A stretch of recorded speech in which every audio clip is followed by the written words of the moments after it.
we need to move. Step to the I car. didn't do anything. Can you just tell me what's going We'll on? talk inside. Right now, I need you in the vehicle. Street's clear. Easy, all right? One step at a time. This doesn't make any sense. Duck your head. Watch the door. It was a Tuesday afternoon that felt almost deliberately calm. The sky was clear. The sun warm, but not harsh. And a light breeze moved through the concrete corridors of Regional Medical Center.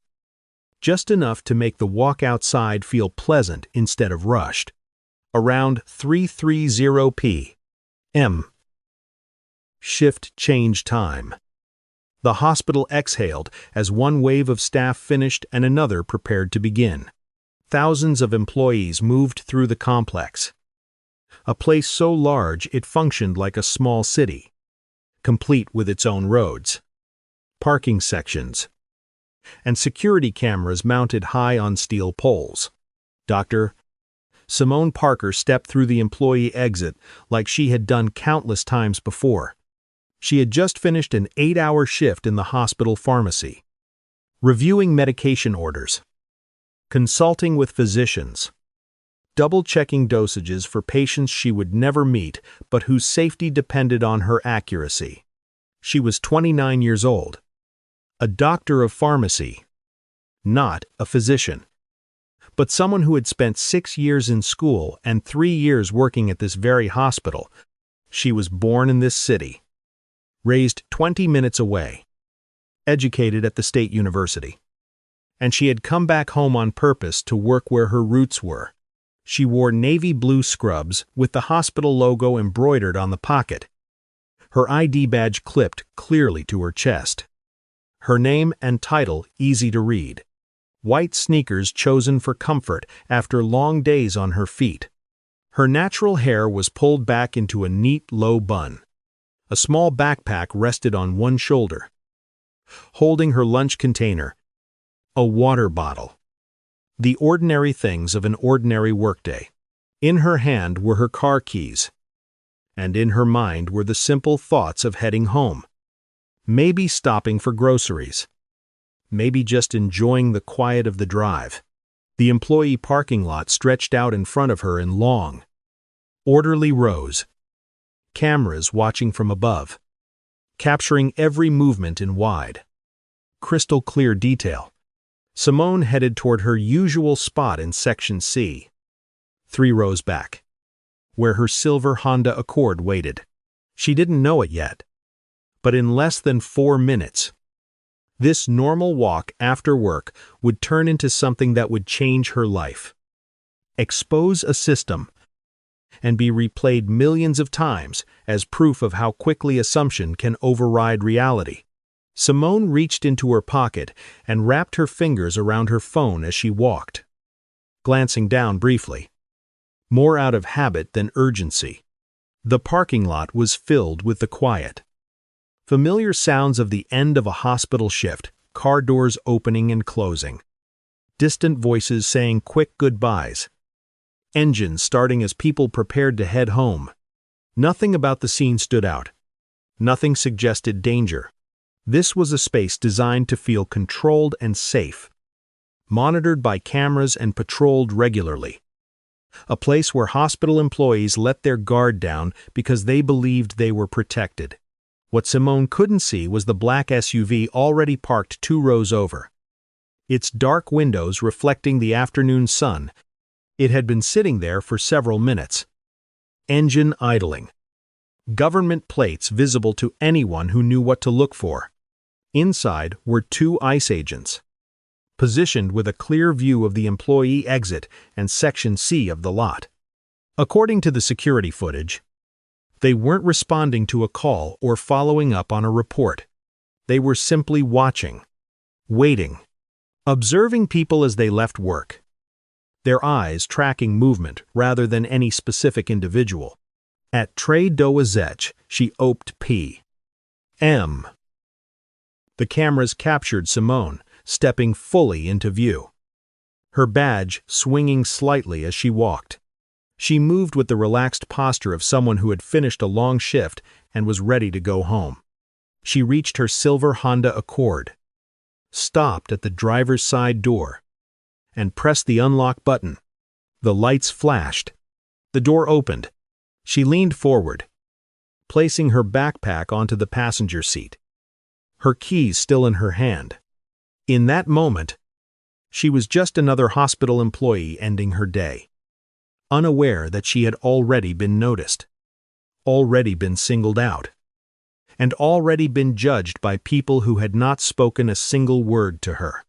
As Simone leaned into her car, the quiet rhythm of the parking lot shifted. Footsteps moved faster than the surrounding flow of people heading home, deliberate and out of sync with everything else. A sharp voice cut through the air behind her. "Ma'am, step away from the vehicle." Simone straightened and turned, confusion crossing her face as she saw two figures closing the distance between them. They wore dark tactical vests with large white letters across the front, ICE identifiable. Official. And completely unexpected in a hospital employee parking lot. "Excuse me," she said, her tone instinctively polite, her mind scrambling to understand why federal agents would be addressing her. One of them, a tall man with a tight expression and practiced authority, already had a bundle of white zip-tie restraints in his hand. The other, a younger woman, positioned herself slightly to the side, cutting off Simone's path back toward the open car door. "Immigration and Customs Enforcement," the man said. "We need you to step away from the vehicle and keep your hands where we can see them." Simone let out a short, disbelieving laugh, the kind that escapes when something is so absurd it doesn't register as real. "Why?" she asked. "I work here. I'm a pharmacist." She gestured instinctively toward the badge clipped to her scrubs, her name and title clearly visible. The agents didn't look. They didn't ask for identification. They didn't slow down.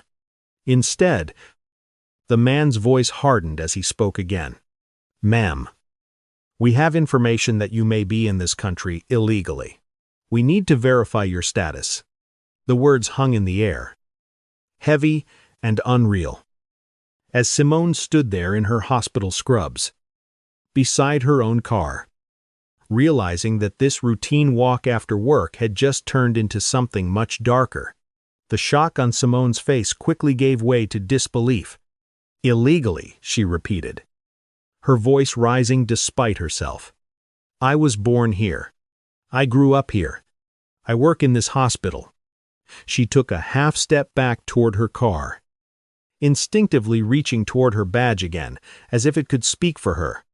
That was the moment the situation escalated without warning. The senior agent moved first, grabbing her right arm and yanking it behind her back with sudden force. "Hey, let go of me," Simone said sharply, the confusion snapping into alarm. Before she could react, the second agent seized her left arm, pulling it back to meet the right. Simone was still standing upright, still in her scrubs, still next to the car she had just unlocked, when both of her wrists were forced together behind her. "Stop resisting," the man said, even though she wasn't fighting, wasn't pulling away, wasn't doing anything except trying to understand why strangers had their hands on her. "I'm not resisting," Simone said, her voice carrying across the lot now. "You grabbed me. I asked you why." White zip ties tightened around her wrists, biting into her skin as they were secured. Her badge swung against her chest with the movement, her name and title still visible, still ignored. "Check my ID," she said, her words coming faster, edged with fear and anger. "It's right here. I work here." The response was cold and rehearsed. "We'll verify everything downtown." Around them, people were beginning to slow, then stop. A few heads turned. A few phones came out. In the middle of a hospital parking lot, in broad daylight, a woman in medical scrubs was now standing restrained, realizing that no amount of education, credentials, or belonging had been enough to stop what was happening. A woman walking to her car 2 rows over stopped when she saw what was happening. She stared for a moment, then reached into her pocket and pulled out her phone. "That's Dr. Parker," she called out, her voice cutting through the growing tension. "She works here. She's a pharmacist." Her name was Ashley Rodriguez, a nurse who had filled prescriptions from Simone more times than she could count. She knew exactly who Simone was, and she knew this made no sense. The agents barely acknowledged her. "Ma'am, step back," one of them said without turning his head. "This is federal business." Ashley's disbelief turned into anger. "Federal business," she shot back. She just got off her shift. Look at her badge. More employees were exiting the building now, drawn by raised voices and the sight of a woman in scrubs with her hands restrained behind her back. Phones were lifted higher. The atmosphere in the parking lot shifted from routine to alarmed in seconds. An older security guard in a dark uniform jogged toward the scene, his radio bouncing against his chest. Vernon Mills had worked hospital security for 15 years, and he recognized Simone immediately. "Dr. Parker." "What's going on?" he asked. "They think I'm here illegally," Simone said, forcing the words out, trying to keep her voice steady as her heart pounded. Vernon turned to the agents, his expression hardening. "She's an employee here. She's been working here for years." The agents didn't respond. One of them tightened his grip on Simone's arm and began guiding her away from her car. As the security cameras above continued to record everything unfolding below, Simone's car door was still open, her backpack visible on the passenger seat, her keys hanging from the lock when the agents began steering her across the parking lot. One of them kept a firm hand on her elbow, directing her away from everything familiar and toward the black SUV waiting a few rows over. "I want to call my lawyer," Simone said, her voice steady but loud enough to be heard by the growing crowd. "I have the right to make a phone call." The answer came without hesitation. "You'll get a phone call at the office." "My phone is in my car," she said, twisting her head slightly to look back at it. "My purse is in my car. Everything I own is in my car. We'll secure the vehicle." The agent replied flatly. The words meant nothing in that moment. A vehicle left unlocked in a public lot, belongings exposed, while its owner was being taken away in hand restraints. Vernon moved quickly, stepping in to close the car door and remove the keys from the lock. "I've got it. Dr. Parker," he said quietly. "I'll make sure it's locked." "At Trey Transit Chipatrupi. M." The agents reached the SUV. One of them placed a hand on the top of Simone's head as she was guided into the back seat, a gesture so routine it looked rehearsed, as if this were just another arrest. The door slammed shut, and through the tinted window, her figure was barely visible, sitting stiffly with her hands still bound behind her. The engine revved, and the SUV pulled out of the lot as phones continued recording. Security cameras continued rolling, and hospital employees stood frozen, watching one of their own be driven away in the middle of a normal Tuesday afternoon. The drive away from the hospital felt longer than it actually was. Inside the SUV, Simone sat upright, her shoulders tense, her thoughts racing faster than the traffic outside. The zip ties cut into her wrists just enough to be a constant reminder of how unreal this had become. Her hospital badge pressed against her chest every time the vehicle turned. A quiet, bitter symbol of how visible her identity was and how completely it had been ignored. She tried to slow her breathing, to keep her voice calm, to hold on to the facts she knew were true. "Can you at least tell me what this is about?" she asked from the back seat. The agent in front answered without turning around. We received information that someone matching your description may be in the country without proper documentation. Simone stared straight ahead. Matching my description, she repeated. What description is that? A black woman leaving work in scrubs. There was no response. I have a driver's license. I have a pharmacy license. I have a hospital ID. She continued. You can verify all of that right now. We'll verify everything at the office. The other agent said. The same phrase repeated again. Like a script. 18 minutes later, the SUV pulled into the secured parking area of the Icefield office. Simone was guided out and escorted through a back entrance into a processing area that felt cold and impersonal. More like a police station than an office building. The zip ties were cut, leaving red marks around her wrists, and she was led into a small interview room with concrete floors, fluorescent lights, and a metal table bolted to the ground.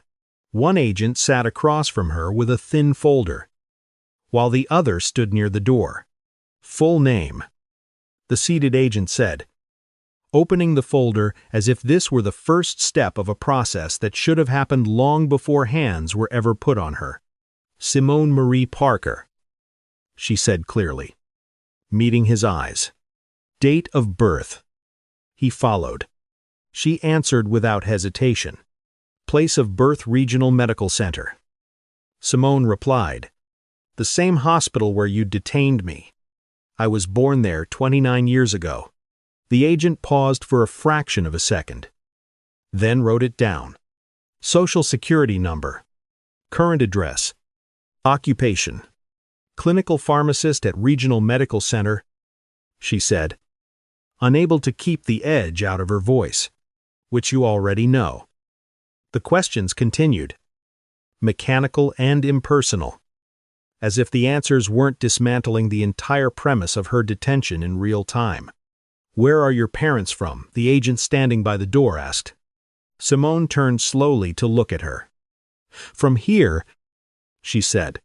My father was born in this city. My mother was born 2 cities over. My grandparents on both sides have lived in this state for generations. The room went quiet. Why are you asking me that? Simone continued. What does any of this have to do with verifying who I am? No one answered. Instead, the agent at the table closed the thin folder and stood up. A few minutes later, the verification calls began. The DMV confirmed her license was valid and current. The State Pharmacy Board confirmed she was a licensed pharmacist in good standing. The hospital confirmed her employment and demanded to know where their employee was and why she had been taken from the parking lot. Down the hall, a supervisor reviewed the parking lot footage that had already been sent over. Within seconds of watching it, his tone changed. Release her, he said into the phone. Immediately. Simone was released at 4:21 p.m. Less than an hour after she had unlocked her car in the hospital parking lot. There were no charges, no citation, no paperwork explaining what had happened or why. One of the agents simply told her, "You're free to go," as if the last 50 minutes had been nothing more than an inconvenience. Her wrists were still red where the zip ties had been, and she was still wearing the same navy scrubs she'd been pulled away in. She asked about her car. For phone? Her belongings. Hospital security has it. Came the brief reply. Left standing in the lobby of the field office. Simone was given access to a desk phone. Her hands shook slightly as she dialed her mother's number from memory. When Patricia Parker arrived, less than half an hour later, she took one look at her daughter and went still. Did they hurt you? She asked quietly. Simone hesitated, then showed her the marks on her wrists. Patricia's jaw tightened. We're getting a lawyer, she said, and then we're going to make sure people know exactly what they did to you. By the time they drove back to the hospital to retrieve Simone's car, the story was already spreading. Videos from the parking lot were being shared across social media. drawing thousands of comments within minutes. Local news vans were pulling into the lot. Cameras and microphones ready. Hospital administrators were waiting, their expressions grave.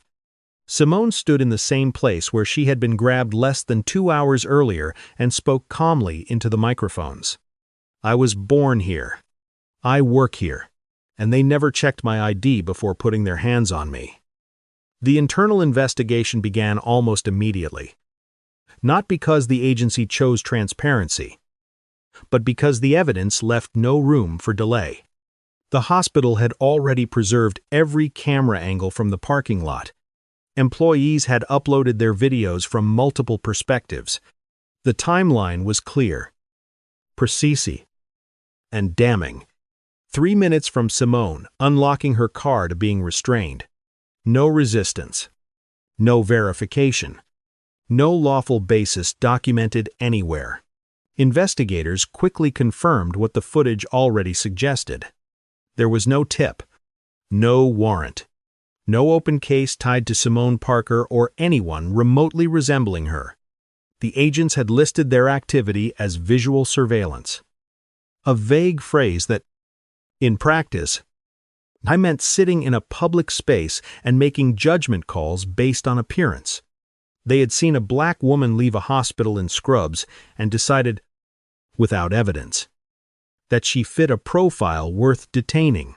That decision alone triggered everything that followed. Personnel records added another layer. The senior agent had more than a dozen prior complaints related to racial profiling. His partner had several of her own. Both had been sent to additional training more than once. Each complaint had been handled internally. Each time, the pattern had been acknowledged but excused. No suspension. No termination. No meaningful consequences. Until now. Because this time, the assumptions were captured on camera, witnessed by dozens of people, and exposed in a way that could not be quietly explained away. 3 weeks after the incident, the findings were finalized and the consequences were no longer avoidable. Termination notices were issued to both agents for gross misconduct, violation of civil rights, unauthorized detention, and conduct unbecoming of federal officers. Their badges were surrendered, their access revoked, their careers effectively ended in a matter of pages. No criminal charges were filed. A decision Simone's attorney would later describe as a failure of accountability. But the administrative outcome sent a message the agency could no longer soften. The fallout didn't stop with 2 firings.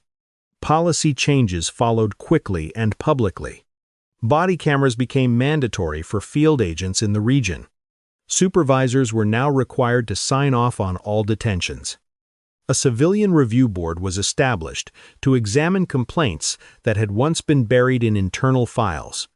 Hospitals across the area updated their own protocols, requiring federal agents to notify security and administration before contacting any employee on hospital property. What had started as one woman being grabbed in a parking lot was now forcing institutions to confront how easily power had been misused. Simone filed a civil lawsuit against the agents and the agency, not just for damages, but for structural change. The case would eventually settle out of court. But the reforms remained. The agents never returned to federal law enforcement. Their names followed them in background checks, closing doors that would never reopen. For the first time, the cost of assumption was no longer theoretical. It was permanent. Simone went back to work at Regional Medical Center not long after, returning to the same pharmacy, the same long shifts, and the same responsibility for patients who would never know her name. On the surface, everything looked the same, but she wasn't. She kept her phone in her pocket instead of leaving it in her car. She carried pepper spray now. She paid closer attention to her surroundings in places she once considered unquestionably safe. The hospital made changes too, installing additional cameras in the parking lots and formalizing new rules. No federal agents on hospital property without prior coordination with security and administration. It wasn't a guarantee of safety, but it was a line that hadn't existed before. The footage from that afternoon never disappeared. The wide-angle security video showing Simone walking to her car at 3:28 p.m. The moment the agents approached at 3:30, the zip ties, the walk across the lot, the SUV pulling away. Ashley Rodriguez's phone video captured Simone's voice. Steady but strained. Saying she worked there. Saying she didn't resist. Vernon Mills's recording caught his disbelief as he told them she was a hospital employee. Together, the videos spread far beyond the city. Used in law schools, civil rights trainings, and community meetings as a clear example of how racial profiling looks when it's stripped of excuses. Years later, Simone is a senior clinical pharmacist, training new hires and serving on hospital committees. She speaks to nursing and pharmacy students about what happened, not to frighten them, but to prepare them. She tells them that bias doesn't care about degrees, uniforms, or badges. It only sees what it wants to see. Her younger brother uses the footage in his high school history classes when teaching civil rights. Asking students a simple question, why didn't they check her badge first? The answer is always the same. They had already decided she didn't belong. The cameras that watched that parking lot are still there, mounted high on their poles, recording quietly every day as people come and go. Most days, nothing happens. Most days, it's just a hospital doing what hospitals do. But sometimes, in just 3 minutes and 47 seconds, a normal day becomes a federal case. A career ends. A system is exposed. And the truth becomes impossible to deny because it was recorded from every angle. If you believe evidence should matter more than assumption, and that no badge gives the right to grab someone without cause, stay with us. Because tomorrow's story shows, once again, that the camera meant to protect property often becomes the only thing that protects people.